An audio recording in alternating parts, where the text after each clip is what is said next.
Let me shout out the people.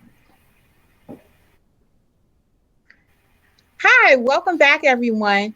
We're sorry for the delay. Technology. Oh my goodness. Right now, it's the height of everybody using live Zoom. I know I've been kicked off a Zoom call. So we had a technology issue and we are back. So we're glad to be back. And before we get started on answering the question that Dr. Walton was answering, we just want to go look at who was on the live and give them a shout out and see if there are any questions.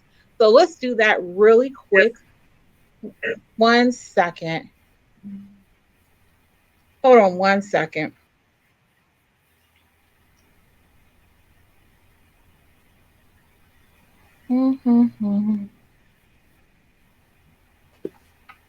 Okay. So it will be right here.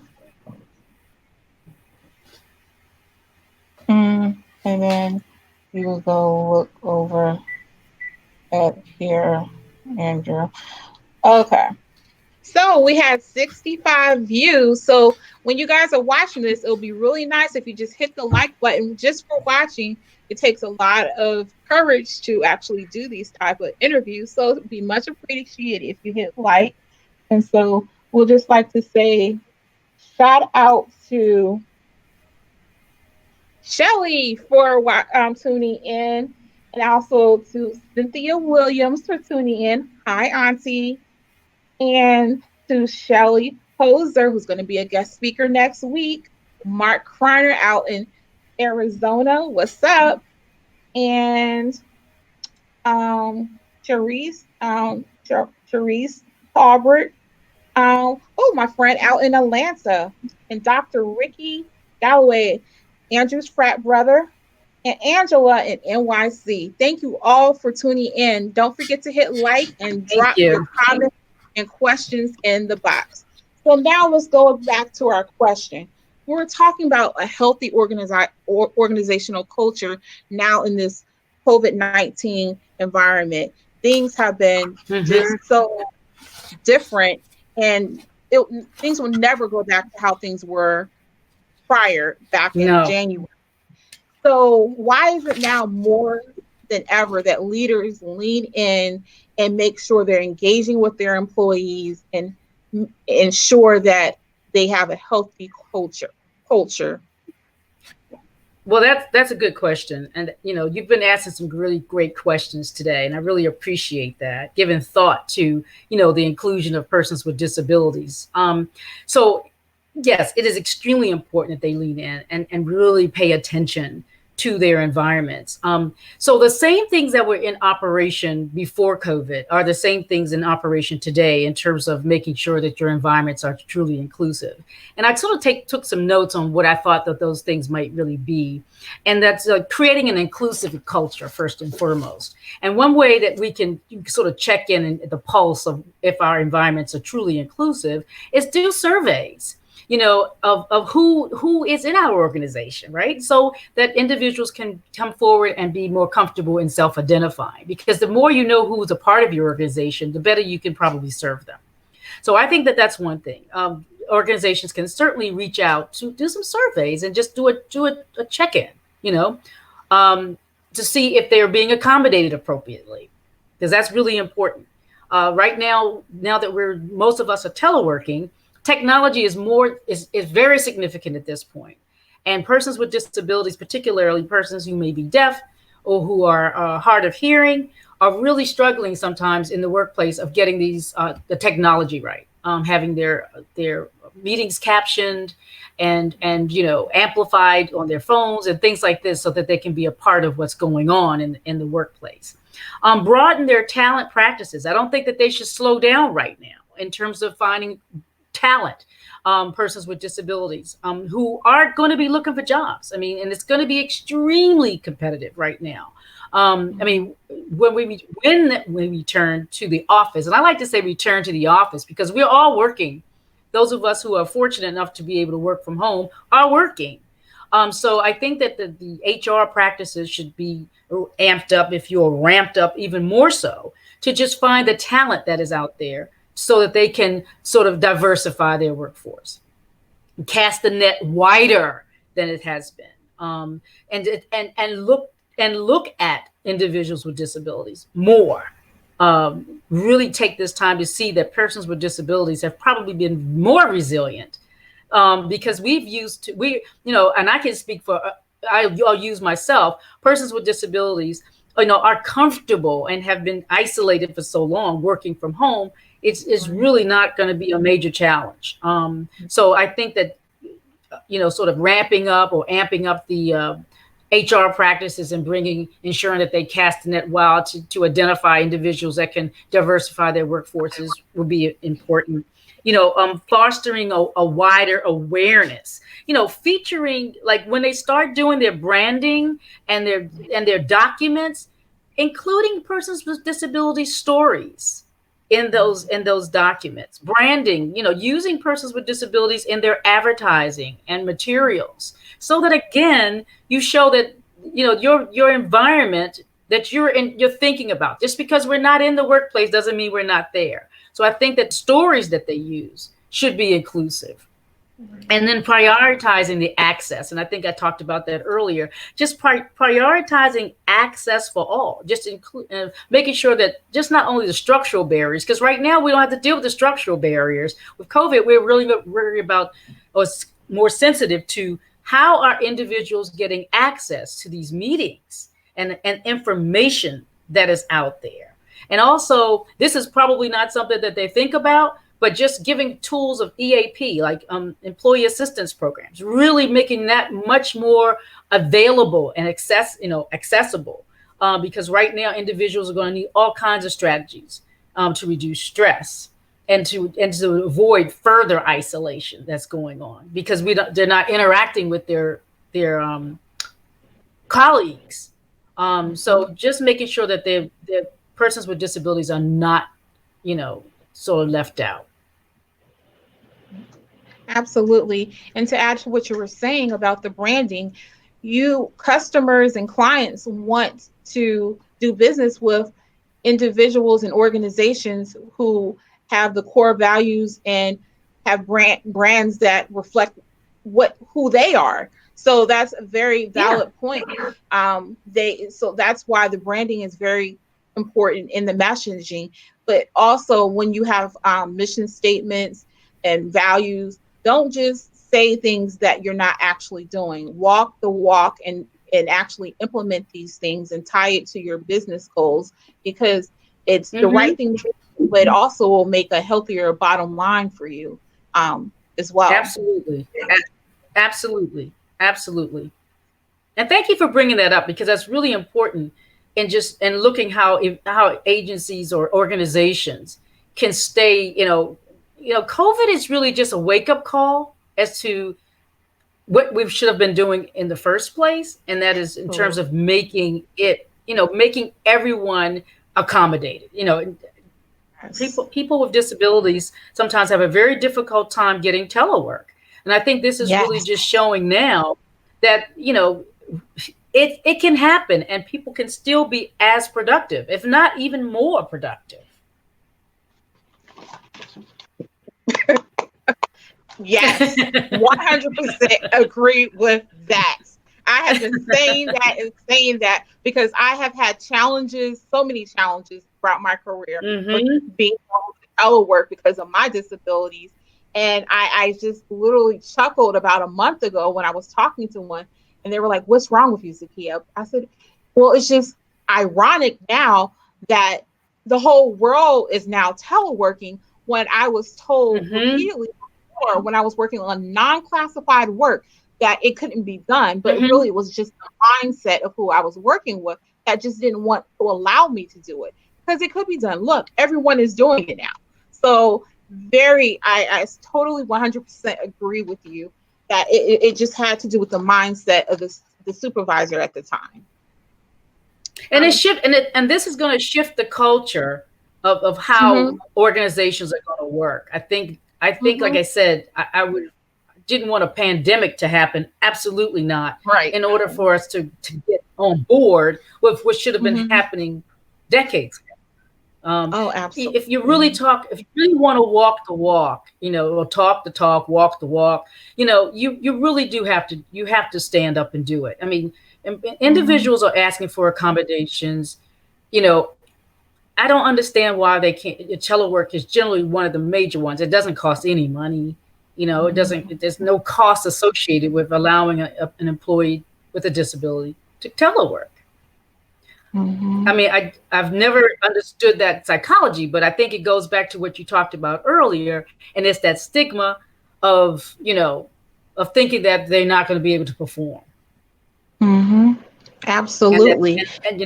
and not really individualizing them, because like I said, we're all different. We're all different. Mm, absolutely.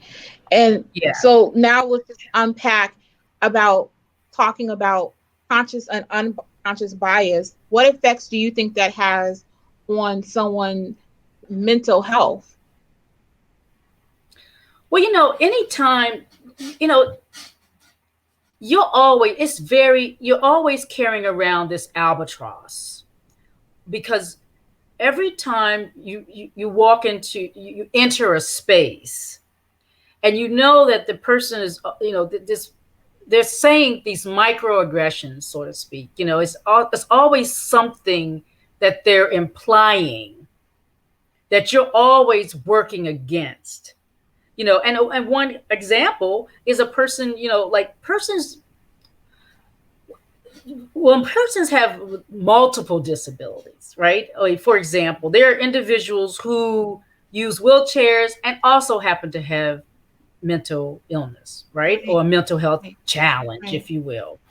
right. Okay, so automatically, you're thinking that the person is not going to be able to perform their job. Mhm, And many times you do not hire that individual, or you don't promote that person, or you don't give them any challenges, because your mhm, preconceived notions, your biases, of what they can or cannot do. And I'll give you an example. There was a situation. I had a client who uh, needed counseling because she it was always, when she came to see me, she always wanted to talk about the fact that her employer always would use what she did outside the workplace as mhm, her, sort of, it is her indictment, if you will. Like, so she's not disabled enough, like, or she's not disabled because she's able to XYZ. She's able to go. mhm, Well, I saw her go shopping over the weekend. Why is it that she mhm, can't, you know walk a certain distance here? Why is it that she's always, wanting not to go to different events, around the building? I see her, mhm. out in the community doing XYZ. Those kinds of, you know conversations and biases, and sort of admissions from people, it really are very harmful, because like as I mentioned earlier, every person with a disability is not the same. I mean, you don't have Right. to look disabled. You don't have to, what is it that you want from me, that I have to prove to you as a person with a disability? If I admit that, if I self-identify, why is it that I always have to prove it by your misconceptions, your negative stereotypes? Because that's what you're always working against. You're always working against what they've seen on television, right? Or just an experience they may have had with one employee with a disability, and they use that, and they juxtapose that, and use that as their template for everyone else that comes to the door who needs an accommodation, for example, who has a disability. Absolutely. And that brings me to the question that you probably answered a little bit throughout this conversation, but I want you to directly answer it. Why is it so important that you, a person who has a disability, use your voice as a testimony? Why is the person's lived experience so important? why is it important that you articulate your thoughts as a person with a disability? Well, it's so my identity every day that I live, my identity is at risk of being misrepresented or actually being negated. So my lived experience is something that has to be echoed, it has to be replicated, it has to be shown in many ways and as often as it can be, because it shows a diversity of our lives. What I lived through, how I experienced my world, my story Mhm. is just as significant as the other story. But it's only through the combination of our stories that the richness and really, sort of, uh, this authenticity of what life really is shows up. Because one view is not important. I mean, it's not important, but it doesn't have value. It doesn't have meaning. There's many sides, right, to a story, to, Mhm. and to your life. And just to show up as a Black woman is not enough. I need to show up all parts of who I am. I mean, my like we talked about that intersectionality, right? Yeah. And again, the word is somewhat manipulated a lot, but when I speak of intersection, I'm thinking about how my life intersects on my different identity elements, Yes. right? And so my lived experience, I have an experience for each of those identities. I can tell you stories about just being a Black woman and how that plays out, right? And I can also tell you how it plays out as me being a Black woman who also happens to live with a disability. And so the lived experiences of ours the stories have to be told. Our perspectives of life have to be included in the workplace, in the community, even in our families. We Yes. have to be able to talk about who we are. And that's why it's very important when we talk about the word inclusion, it really does mean just that. It means that you become a part of who I am and I can become a part of who you are. And I don't necessarily have to walk in your shoes in order to experience that, but I do Yeah. like to be heard. Our voices have to be heard, and our stories are just very important. Absolutely. Can you please give the viewers more information about the Divas with Disabilities Project? Absolutely. And I wrote something down today about that. So the Divas with Disabilities Project was created from it started as a digital campaign actually, but it was born out of my own experience of there was just no uh, connections, if you will. There was no socialization. I just didn't wasn't connecting with other women like myself with disabilities, and I just like I know we're out here. So it just kind of started first of all as a sort of a Facebook group page, but it also was born out of my need to see myself in Hollywood, and that was one of my aspirations when I was growing up. I always wanted to be a star. I'm still a star, but I always wanted to act and perform.